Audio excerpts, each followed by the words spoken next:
कांवड़ यात्रा रूट पर QR code वाले केस में सुप्रीम कोर्ट में क्या क्या हुआ, याचिकाकर्ता के वकील ने क्या बताया। देखिए, आज जो मैटर कांवड़िया यात्रा का लगा हुआ था, आइटम नंबर 36 था, हम उसमें 36.3 पिटिशनर्स थे। Correct, I am just asking. इसके बाद हमने एक आईए मूव किया था कोर्ट में कि जो उत्तर प्रदेश के सरकार ने 27/6 को स्पीकिंग ऑर्डर दिया था विभिन्न न्यूज चैनलों के माध्यम से, जिसमें उन्होंने मैंडेट किया था कि जितने भी यात्री हैं सबको अपने जो ढाबा है और जो इसके साथ में ऑनर्स है, उसके एम्प्लॉई हैं, सबके नेम को कोड करना है। इसी के साथ में एक दिन बाद उत्तराखंड के चीफ मिनिस्टर धामी जी ने भी इसी सेम स्टेटमेंट को रिपीट किया था।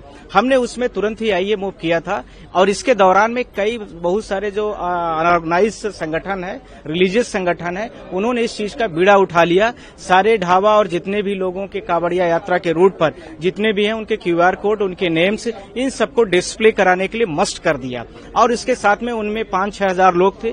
जो लोगों पर उनको डाउट कंडीशन थी, उस डाउट कंडीशन के लिए उन्होंने कपड़े उतरवाने की शुरुआत की, जैसा कि मुझे न्यूज चैनलों के माध्यम से भी पता चला है और न्यूज को भी मैं कोट कर रहा हूँ, आज तक वगैरह में और विभिन्न चैनलों में भी इन चीजों को दिखाया गया।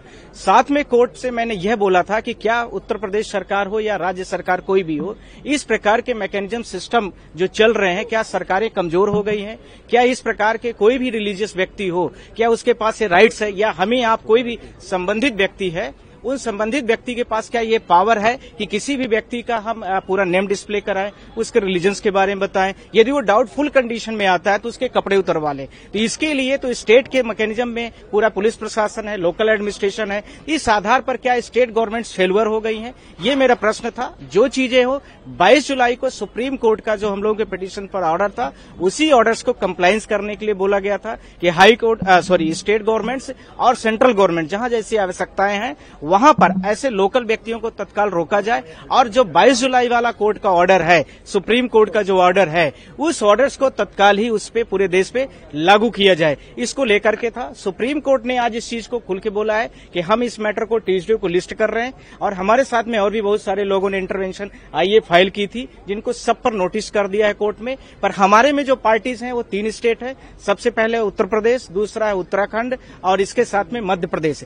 हालांकि कोर्ट के जो ऑर्डर था 22 जुलाई वाला, उसमें एनसीटी दिल्ली के बारे में भी लिखा हुआ है स्पष्ट, तो वह भी ऑटोमेटिकली समझ लिया जाएगा कि वह भी उस कोर्ट का ऑर्डर में कंप्लायंस है। पिछले साल भी इस तरह का मुद्दा आया था, उस वक्त कोर्ट ने क्या आदेश दिया था? उस समय पर भी कोर्ट ने बोला था कि किसी को मस्ट तरीके से, यानी फोर्सफुली तरीके से किसी के नाम, किसी के ढाबा का नाम, ऑनर्स का नाम, उसके साथ में उसके एम्प्लॉई जो हैं, उसको आप किसी तरीके से नहीं कर सकते हैं। उसमें वेज और नॉन वेज लिखना ही सफिशिएंट था। पर इसके बावजूद भी बहुत सारे जो रिलीजियस व्यक्ति हैं, जो इस प्रकार का पॉलिटिकल थोड़ा सा करते हैं, उसको लेकर के था, जो सुप्रीम कोर्ट के जजमेंट में भी लिखा है। और साथ में भारत के जो कॉन्स्टिट्यूशन में आर्टिकल 17, 16, साथ में आर्टिकल 19, 21 और 25 और 6, इसमें रिलीजन्स की फ्री प्रैक्टिस के बारे में बोला गया। वो सारी चीजें स्पष्ट तरीके से उसमें लिखी गई हैं, तो उसका कंप्लायंस होना चाहिए, ये हम सबकी प्रेयर है।